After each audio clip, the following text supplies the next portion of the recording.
Cara, é impressionante. Juro. Eu fico impressionado.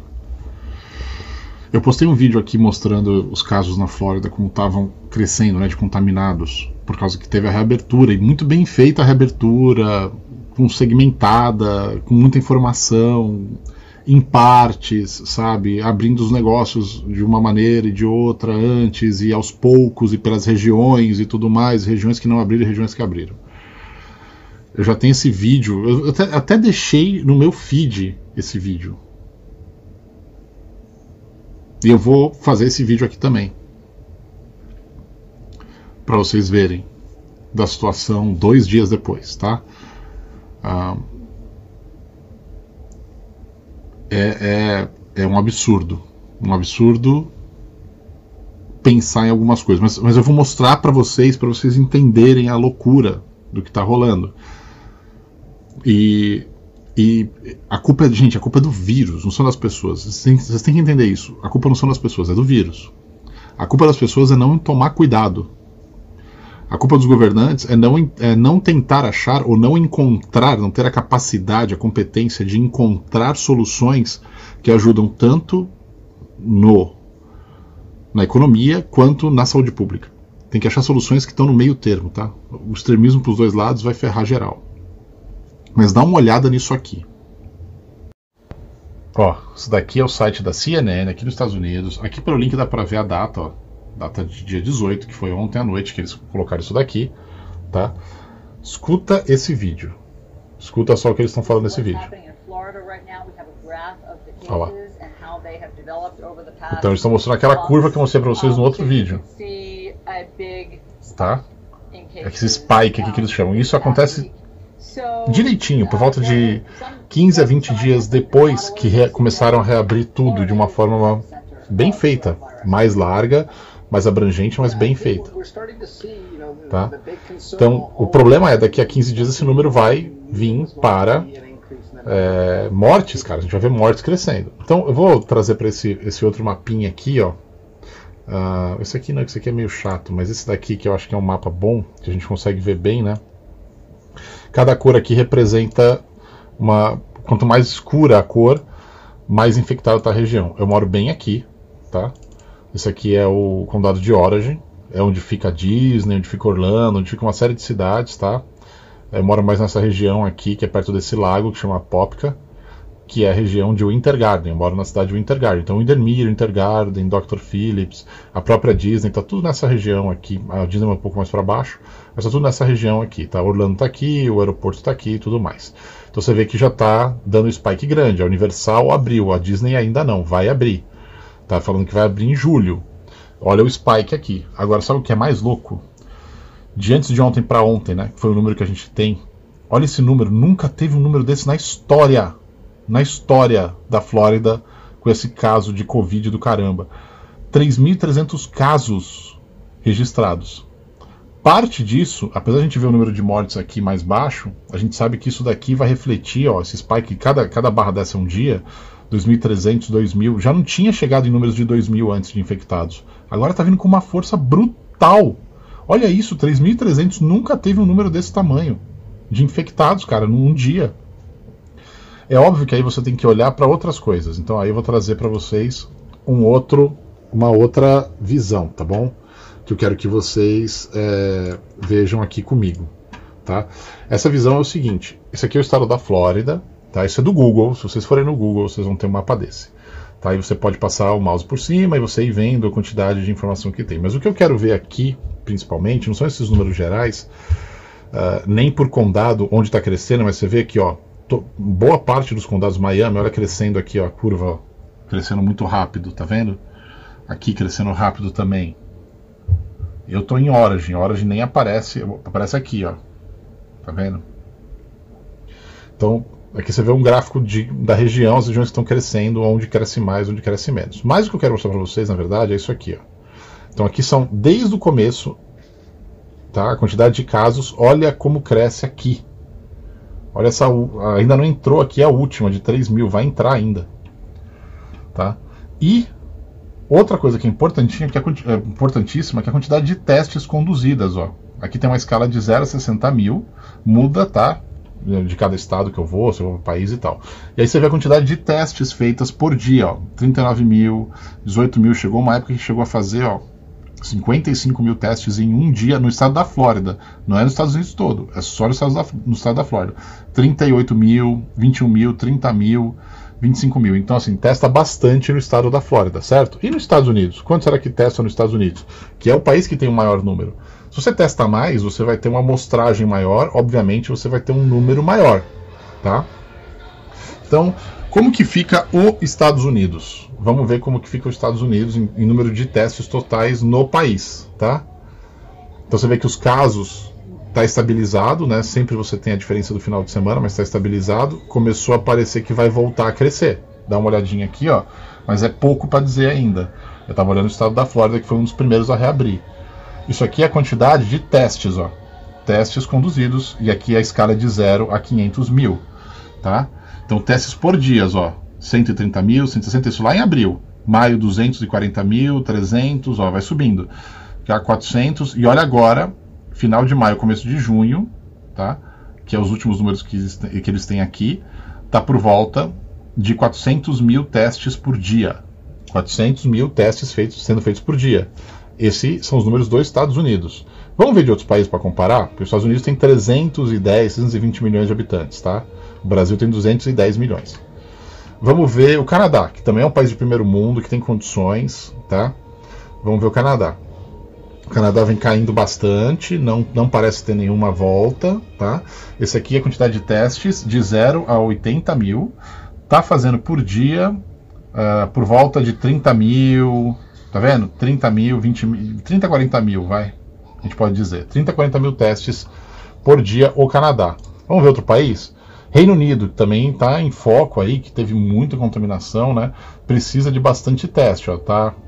Aqui está meio que controlado e tal. E a gente vai ver testes aqui por dia. Eles não têm exatamente de dia por dia, eles têm amostragens mais ou menos de... Não, tá dia por dia, apesar de não ter desde o começo, né? Começou a fazer na metade de abril. Olha só, 50 mil, 60 mil, 70 mil, então fica entre 50 e 70 mil testes por dia que eles conduzem na população, tá? Vamos ver agora a Itália, vamos ver a Europa, né?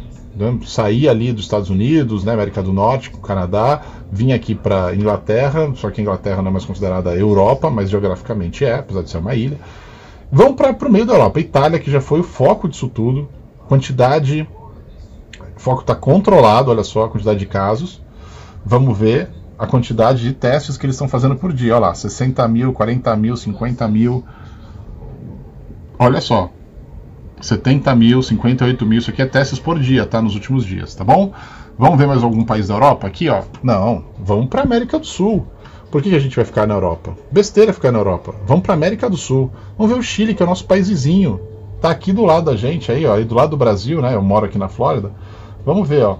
Então vamos lá. Testes conduzidos no Chile, tá? Desde o começo, olha lá, 13 mil, 16 mil, 20 mil, 20 mil, 12 mil, 16 mil, tá bom?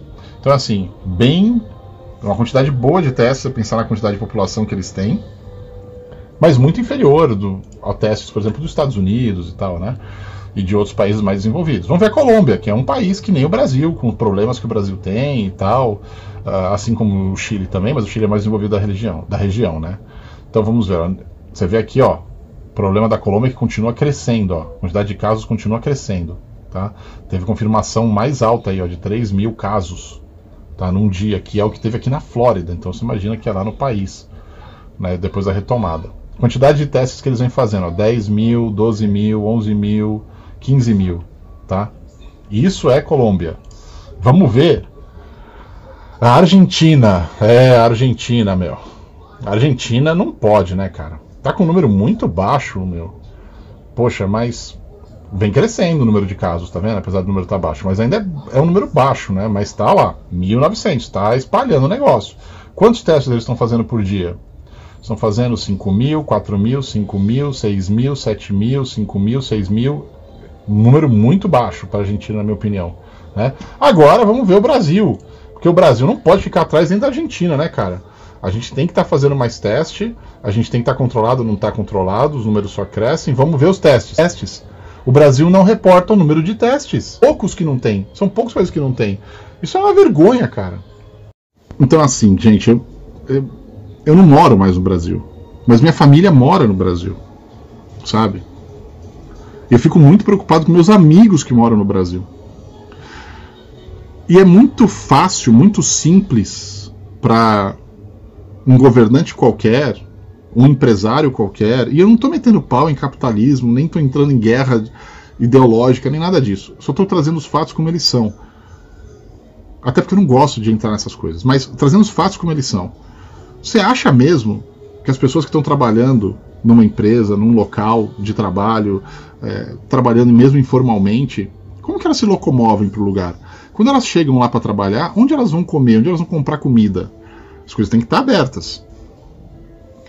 Tem uma preocupação muito grande com a economia. Óbvio, afeta todo mundo. E se a economia for pro buraco cada vez mais pobreza, mais problemas a gente vai ter. Essa é uma preocupação extremamente válida. A gente tem que pensar nisso o tempo todo, da mesma maneira, com a mesma intensidade que tem que pensar no problema de saúde pública que a gente tem. E como que a gente faz para as pessoas não se infectarem, ou se infectarem, como a gente faz para cuidar delas melhor.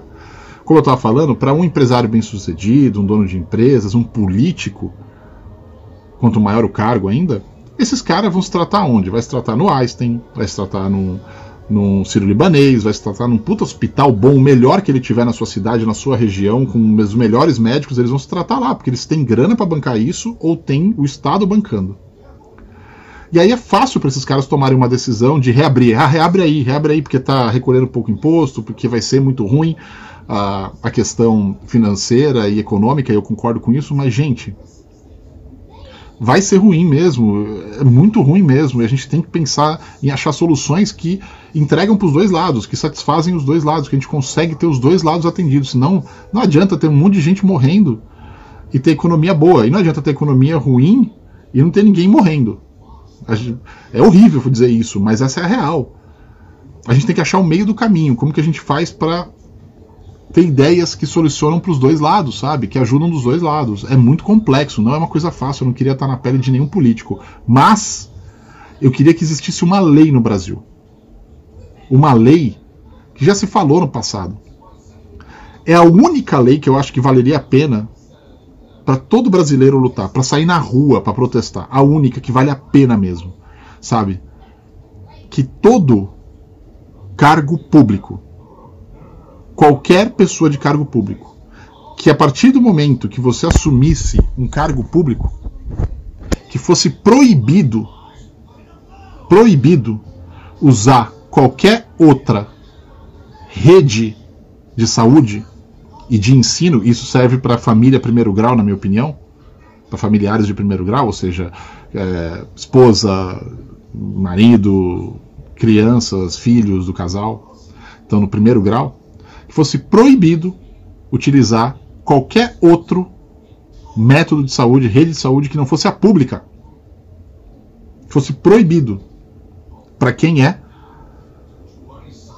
pessoa pública, funcionário público ou político, não importa. E que isso sirva também para a educação. Porque só na hora que esses caras entenderem que eles vão ter que usar um serviço público, que eles vão ter que ir lá para o mesmo hospital que todo mundo vai, que os filhos deles vão ter que ir para a mesma escola que todo mundo vai, é que vai ter algum tipo de mudança. Porque senão, não tem. Senão, todo mundo continua sendo enganado pelos mesmos políticos de sempre. E o brasileiro não entende isso. E o brasileiro acredita na mentira. E às vezes eu acredito na mentira. Às vezes eu voto errado. Às vezes você vota errado. Só que, a realidade é que enquanto esses caras que estão lá e que são corrompidos pelo poder volta e meia, e é por isso que a gente se engana, porque a gente acredita que vai dar certo e não dá certo, e não estou nem falando da situação atual, porque eu nem votei dessa última vez na eleição, eu não pude votar, não tive condições, eu estava viajando, estava trabalhando. E nenhuma das opções que tinha nessa última eleição eu achava boa, para te falar a real. Caraca! Enquanto não forçar esses caras a usar o serviço público que o povo usa, que as pessoas usam, e o serviço de ensino público que as pessoas usam, não vai mudar. Não acredita no papo de ninguém. Não tem salvador da pátria. Não vai mudar. Tem que forçar esses caras. Tem que ter lei que obriga eles, não importa o que, a usar o serviço público e a usar o ensino público. Só assim a gente tem uma chance de algo mudar. Senão, desencana, cara. Desencana que o Brasil é um país muito complicado. Não é o único país que é complicado no mundo. Não é o pior, não é o melhor. Mas é o nosso país. Mesmo não morando aí, é o nosso país, é o meu país.